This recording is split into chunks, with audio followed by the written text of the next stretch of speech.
माळशिरस तालुक्यातील बागेचीवाडी येथे एक धक्कादायक घटना उघडकीस आली असून घरात घुसून एका मूकबधीर महिलेला मारहाण केल्यानंतर घरात एकट्या असलेल्या अल्पवयीन मुलीवर अत्याचार करण्याचा प्रयत्न केल्याचा प्रकार समोर आला आहे। बागेचीवाडी येथे एक धक्कादायक घटना उघडकीस आली असून घरात घुसून एका मूकबधीर महिलेला मारहाण केल्यानंतर घरात एकट्या असलेल्या अल्पवयीन मुलीवर अत्याचार करण्याचा प्रयत्न केल्याचा प्रकार समोर आला आहे। या प्रकरणी अकलूज पोलीस ठाण्यात गुन्हा दाखल करण्यात आला असून पोलिसांनी तपास सुरू केला आहे। पोलिसांनी दिलेल्या माहितीनुसार पीडित मुलगी उन्हाळी सुट्टीनिमित्त आपल्या मामाच्या घरी राहण्यासाठी आली होती। सोमवार दिनांक 6 जुलै 2026 रोजी दुपारी 2:30 वाजण्याच्या सुमारास मुलगी, तिची मूकबधीर मामी आणि इतर मुले घरात झोपलेली होती। याच वेळी शेजारी राहणाऱ्या संतोष गोकुळ भोसले राहणार विजय चौक अकलूज याने घरात प्रवेश केला। त्याने मूकबधीर महिलेला मारहाण करून तिला व इतर मुलांना घराबाहेर ओढून काढल्याचा आरोप आहे। त्यानंतर त्याने घराचा दरवाजा आतून बंद करून घरात एकटी असलेल्या अल्पवयीन मुलीशी गैरवर्तन करण्याचा प्रयत्न केला। मात्र मुलीने धाडस दाखवत आरडाओरडा केला आणि आरोपीच्या तावडीतून स्वतःची सुटका करून घेत मागील दरवाजातून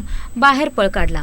भीतीमुळे तिने हा प्रकार सुरुवातीला कोणालाही सांगितला नव्हता। बुधवार दिनांक 8 जुलै रोजी हा प्रकार मुलीच्या आजीच्या निदर्शनास आला। त्यानंतर मुलीच्या आई वडिलांना माहिती देण्यात आली। गुरुवार दिनांक 9 जुलै रोजी पीडितेच्या आईने अकलूज पोलीस ठाण्यात लेखी तक्रार दाखल केली। तक्रारीच्या आधारे पोलिसांनी संतोष गोकुळ भोसले याच्या विरुद्ध संबंधित कायदेशीर कलमान्वये गुन्हा दाखल केला असून पुढील तपास सुरू आहे। दरम्यान या घटनेमुळे बागेचीवाडी परिसरात संतापाची लाट उसळली असून आरोपीवर कठोर कारवाई करण्याची मागणी ग्रामस्थांकडून करण्यात येत आहे।